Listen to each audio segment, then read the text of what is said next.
Welcome, alien butt pods, to Geek Salad Retro Movie Reviews for the Geek Salad Podcast. I'm Andy. I'm Mike. And tonight we are back in May-stery Science Theater 3000 month, covering my pick for the month of May-stery Science Theater. And I decided to go with the last episode to appear on Comedy Central, 1978's Laserblast. Yeah, a nice Charles Band production. Oh man, well that used to be the Charlie Daniels Band. Then he grew up. Yeah. This episode is crazy because first of all, I forgot how many great jokes are in this final episode. Yeah, for their last one on Comedy Central, they pulled out all the stops. This is a fantastic episode. Yeah, I know, and because you may actually in your travels have somebody who might mention the word Thunderdome in your presence. Can we get beyond Thunderdome? All right, now the rules get a little different when we talk about Rangoon. Sometimes we can take that riff too far, though. Can we get beyond the riff? On the riff, it's the episode is great because again the episode itself, all the host segments tell a story. Let's get beyond the riff. Thank you, Kurt. All of the host segments are telling this final story before they really knew what was going on with the show. Yeah. In terms of an overall ending, if Sci-Fi hadn't picked them up, which I don't remember, part of my brain is telling me that they already knew they were at the Sci-Fi Channel by the time this episode was filmed. But the other half of me was like, Sci-Fi Channel was dragging their feet. That's why they made that joke in the movie. Oh, please, let's get the Sci-Fi Channel. Please, please, please, please, please. Entirely possible, because this one aired on May 18th, 1996, and the very first episode of Season 8 premiered February 1st, 1997. So if they didn't already know that they were picked up, then they must have known they must have known really soon after. Yeah, I know it didn't take that long to film these episodes, but the whole thing of them turning to ethereal light at the end of it was kind of a nice way. If they had never gotten picked up, if we had never gotten this again, I thought it was a really nice way of ending the show. And I also like the fact that pretty much every other host segment other than that last one was doing a riff on different episodes of Star Trek. Yes, exactly. Love that. And perfect. Dressed as Janeway. Yeah, that was great. That was great. Rolling on. And this what's funny too is I don't remember this final season with Pearl Forrester all that well. No. Yes. Yeah. Kurt. The stuff with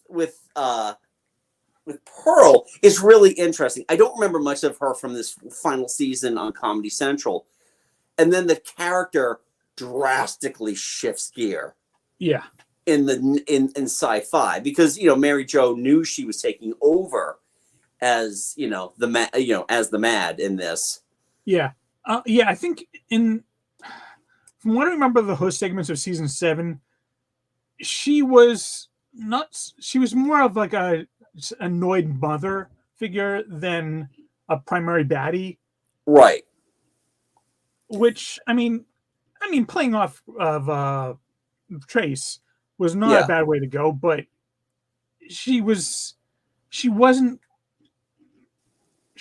really as good as she could have been, because she obviously gets a lot better as Pearl Forrester with Dr. Bobo and Professor Bobo and Brain Guy, and Peanut, Dr. Peanut, and then the stuff with Forrester, losing the funding and then just having that 2001 moment at the very end. It was a great surrealist way to end this. Again, if this was how it was going to end. Yeah. And, I'm sure that we could look up the history of this. A passive-aggressive Midwestern yeah. Yeah. With the big rig. And what was great, too, is that the old Professor Forrester, who was like Yeah. reaching out to the worst movie. That was, I think, Trace's father. Oh, it was. Yeah. Okay. Yeah, if you look at the credits, it's like Frank Bulow or something. Okay. Baloo or whatever. But it was a fun way of ending what could have very well been the end of the series. Yeah. And we haven't even got him in the movie yet. Because my God, what so there is a thing about this movie that it legitimately was always going to be a bad movie, but it was going to be surrounded by a lot of really good things. They actually got some name actor. I mean, you got Roddy McDowall in this. Yeah. And actually, Ron Mazak, I'd like seen him and I'm like, wait a second, I know I've seen him somewhere. I looked him up.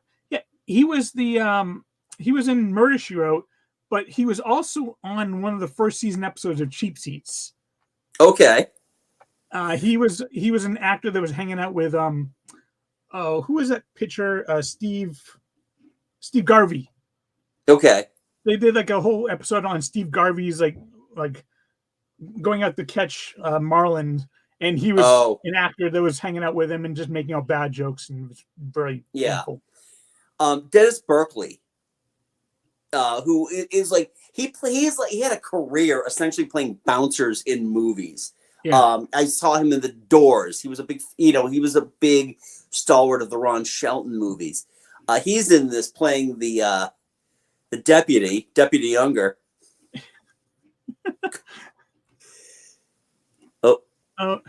One of the people who did stop motion for Star Wars. And that's the funny thing too, is that the aliens aren't bad at all. It's actually, from what I'm assuming, because this is the Charlie Daniels band producing this movie. For 70s stop motion, it's actually not bad. It's not bad considering this movie was definitely done on a shoestring.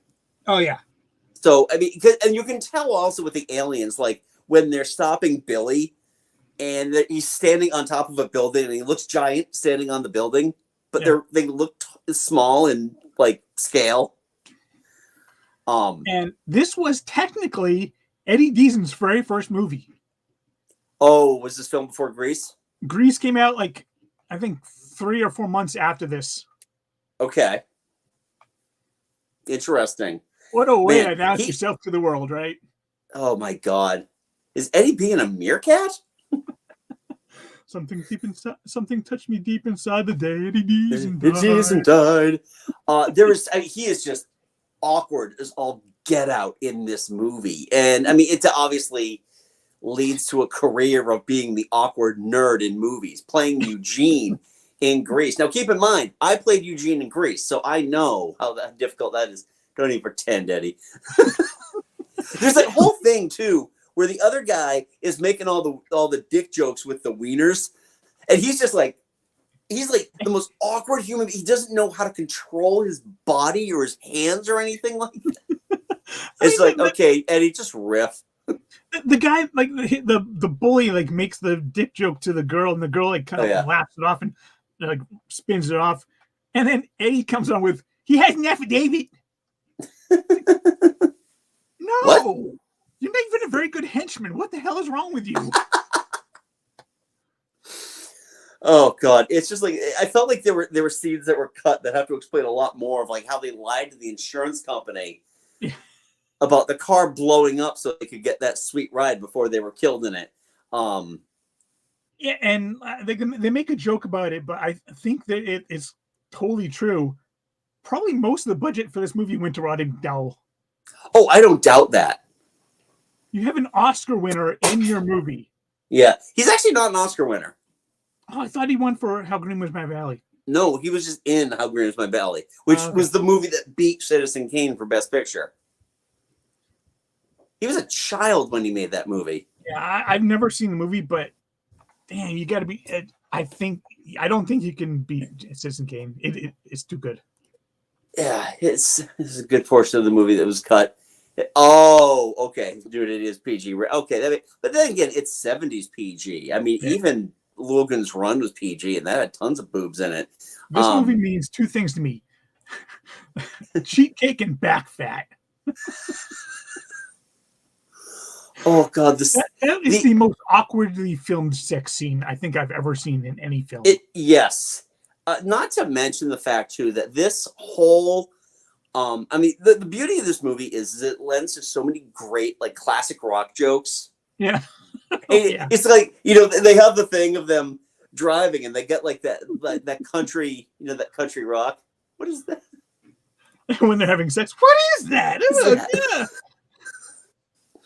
But Tom's just like, get out here, get around here. And then for the rest of the movie, Mike's just like, so what exactly is the Seth going to do again? I don't know, it's just a feeling, you know? There's that great scene too when the aliens are looking for the laser blast, and they got the one whose back is to the camera, and he's holding the gun, but it looks like And plus, like, you just start off and you've got that like music playing over the opening credits. Yeah. And then Mike just had that huge like riff and like something like Jean-Michel Jarre, Hawkwind. He just lists a whole bunch of different music that kind of works into that sound. Yeah. Oh man, it's just, oh God, the lead in this movie, Billy, kid is incapable of wearing a shirt. First of all. Hey, Hobo Films. Hey, yeah, we're talking about the riff of Laserblast. And you know what? I bet Pepsi paid to have Coke featured in this movie. Yeah, Coke is going to need a PR campaign just to undo the damage. Oh God, when he finds the gun though, and just that whole pow pow pow pow, all that build up for pow. Yes, well, wait till he finds out that it doesn't go pow, but zish. It is the dumbest looking gun in the world, though. Yeah, it's like it's just this big plastic tube, and then they just like I don't know, whammo air blaster. I got my hand stuck in it again. Yeah, that Keenan Wynn shows up when the Keenan Wynn comes blowing in as the crazy grandfather. Yeah, at this point, even Keenan Wynn, like, he knew his career was done. Well, Keenan Wynn was going to be dead in a few years anyway. Wasn't he also in Piranha? Yes, he was. I see the sort of. I did not. Yeah, I haven't seen it, but I did look it up, like, because I was looking through like some of the stuff on Wikipedia on there, and I guess that Charles Band wanted to make a sequel to this, but after this movie, he was having financial troubles up the wazoo. Yeah. So he like sold the script, and then someone made a movie called Deadly Weapon, which pretty much follows the same plot line. Okay. Now, if I'm not mistaken, I believe that Metal-Drome, The Destruction of Jared Sin, is also a Charles Band film. I would not be at all surprised. You know what? I remember, like, and the same thing. I saw Charles Band. I'm like, oh, look, Charlie Daniels grew up. I mean, so we gotta let the run, sweetie. Hush, hush, sweet Charlotte. Hush, hush, sweet Charlotte. And then later on, Billy, don't be a hero. Billy, don't be a hero. I do know that Charles Band did, I want to say, Puppet Master 4, 5, and 6. Okay. Which I will say, as far as Puppet Master movies go, 4 and 5, I have a weak spot for it. Oh. They're dumb, but yeah, I have a lot of wasn't his company. Yeah, I don't think the Charles Band company exists anymore. Much like the Charles Band. Yeah, actually, Charles Band just died not too long ago, I believe. Oh, jeez. Where is it? Charles Band. No, actually, Charles Band's still alive. Wow. Okay. Wow. Interesting. But yeah, Kim Milford, who played Billy in this one, he died like 10 years after this movie came out. Yeah, he was like 35. He died of like complications after surgery or something like that. Yeah. Yeah, there's just so much. I mean, this is the 70s-ness of everything and the heat of everything, and those dumb crap. Enough money to get. Oh, okay. Hmm? He's releasing the Primeval's fine. Oh, okay. Hmm. We Oh God, I just lost my train of thought here about this movie. Oh yeah, we got to talk a little bit about our Southern California, cracker cops. It's Actually, like, why are you smoking that? I stole it out of evidence. Well, fine, give me some. Right, now you're getting horny. How can you eat a tamale at 8 in the morning?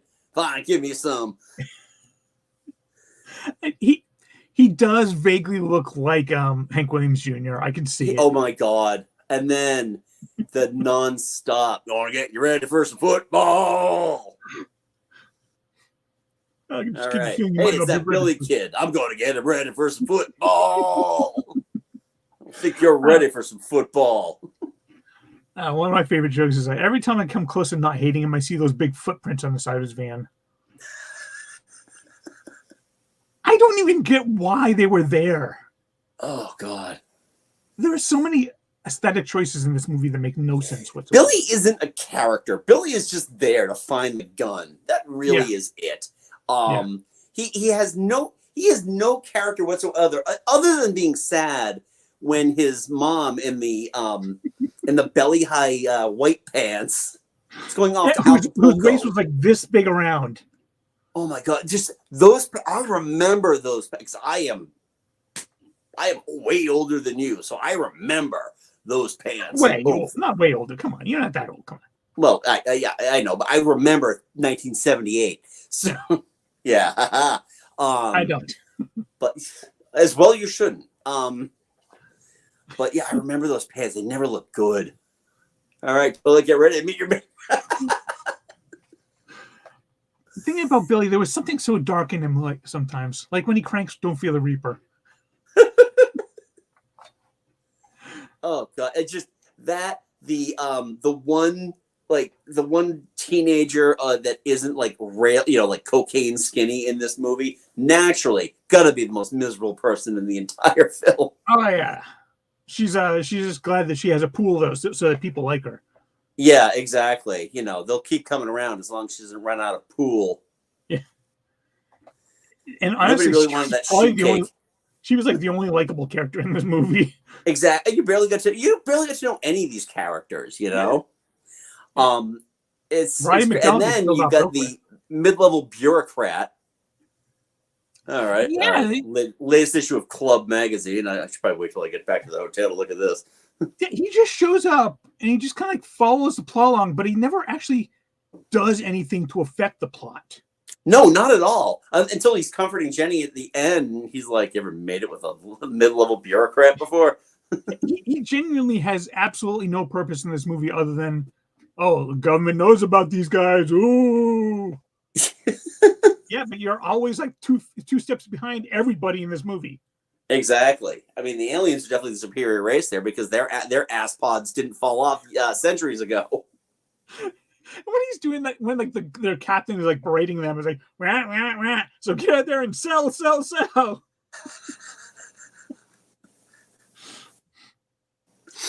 Oh my God! It's just, well, did you? Oh, it's just such the movie itself has got so many great bits in it that are just it's perfect fodder for. And I think about like what Mystery Science Theater means to me. I feel like this type of cheese from like the late 60s all the way into the mid 80s is just it's perfect fodder. Yeah, and for yeah, this. That rent a hippie and like towards the end. Oh my God! I should probably let you know about my ass, gas, or grass policy. And then just randomly, Billy decides to shoot a billboard showing Star Wars.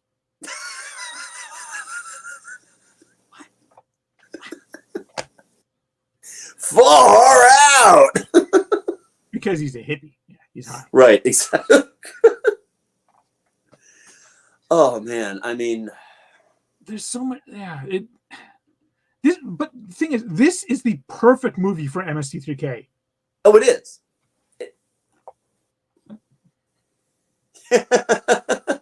Yeah, no one remembers it. Yeah, no. I don't remember what Leonard Maltin rated it, but he did rate this one 2.5 stars, which is as good as Indiana Jones and the Temple of Doom. No. It's better. This is a better movie than Indiana Jones and the Temple of Doom. That's right. As good as Indiana Jones and the Last Crusade. Ah. Yeah, and Eva Marie Abraham's tortured portrayal as Salieri in Mozart. No, this hit the greasy Kim Melford's greasy Billy. Same quality. No better than Laserblast.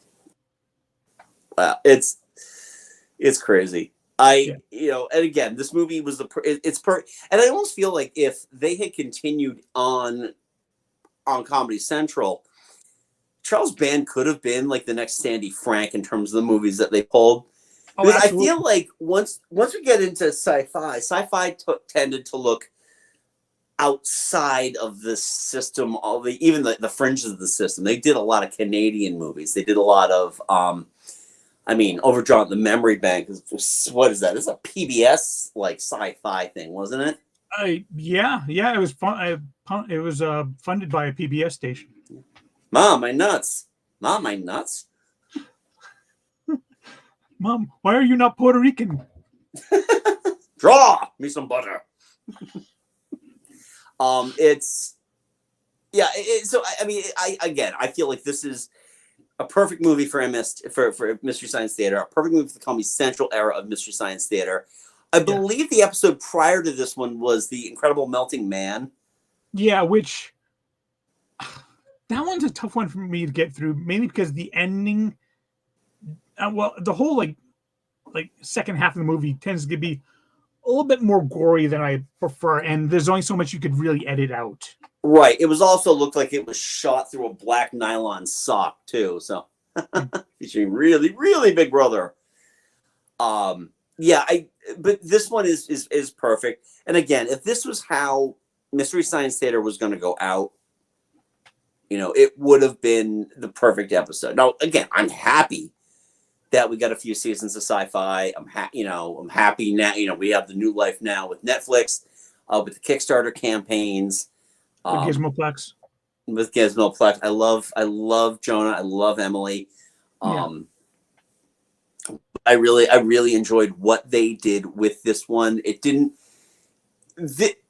Because of where they were at, it never once felt like the wheels were falling off. I know this was a truncated season as well, though, because of the movie. Yeah. They filmed the movie and then they did this final season, and that's why it's a shorter season. And I'm not sure if any of that had to do with Comedy Central also ordering less episodes, but I will say though, out of all the episodes, oh wait, so I just had just pulled up the episode guide. Incredible Multi-Man was the 4th episode. Oh, so the episode right before this one was Leave the Bronx, Escape 2000. Oh man, that was a good one. I gotta go back and rewatch that one. Yeah, I was in the state of switching states, so I didn't get a chance to watch a lot of this because I also didn't have cable back then. So it's like I was depending on video cassettes. Yeah, it's a 70s Italian sci-fi movie.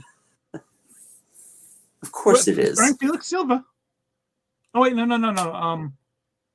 Not Felix Silva. Frank Silva. Yes, thank you. Yeah. I don't know what else I can say about this other than this is a brilliant way to end. Great. Yeah. And the copy on YouTube is actually an officially released copy of it. It is as good a quality as you can get. Oh, excellent. Yeah, I don't remember which version I watched because it took me I had difficulty beaming it to my TV, casting it over to my TV. So I just picked the first one I found, completely ad free, which was always nice too. It had 79 views on it, so I'm like, oh, perfect. They, they're like us. They don't get ad breaks.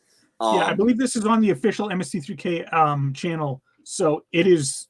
They put it up there for free for everybody. It's awesome. That's awesome. this is, even though it's clearly in Italy, leave the Bronx. I really love this movie, and you know what else this movie did for me? What? Got me ready for some football. Yeah, eat me a fuzzy marshmallow. So anyway, I think that might be it for Laserblast. Great movie on YouTube. So by all means, if it's been a while since you've watched it, grab your ass pod and watch this movie. Get yourself ready for some football. And check this one out. This is an absolute joy to watch. Yes, it was. So I don't know what next week's episode is going to be. Have we decided that yet? Or? Yes, I believe next week we are going to have a special guest, a guest that we've been trying to get on for a while now. Okay. And I believe the MST3K episode we're going to be watching is my very first episode, actually. Mitchell. Ooh, Mitchell. I am the savage. Mitchell. Nice. That'll be fun. I love that movie. It wasn't my first. Like I said, Santa Claus Conquers the Martian was my first, but God damn, do I love Mitchell. My God, no! Baby oil, no! Oh, boy, how could you? My Mitchell. And I just thought of the perfect thing I'll tell you off air. Anyway, that was MST3K Laserblast. Hope you enjoyed it. If you're a fan of that episode, leave a polite comment below. Let us know your thoughts. What's your favorite riff from Laserblast? Mike and I also host a little podcast called Geek Salad. You can check that out wherever you get your podcasts. I'm not going to list them all because they keep going away. Tomorrow, if you're watching this live, tomorrow morning, there'll be a brand new episode 247, where we do the full audio riff for Star Wars Episode 7, The Force Awakens. Nice. So, yep, enjoy that. Have a seat and listen along. Uh-oh. Mitchell time across the USA. Someone gets cigarette butts in them. And yes, and you can also follow us on the socials. We are at Geek Salad Podcast on Facebook, at Geek Salad Radio on Twitter, Blue Sky, and Threads. So we are everywhere you need to be, just like American Express. So anyway, until next time, I'm Andy. I'm Mike. Go forth and be nerdful. We'll talk to you later. Now push the button, Frank. Push the button, Frank. Thank you.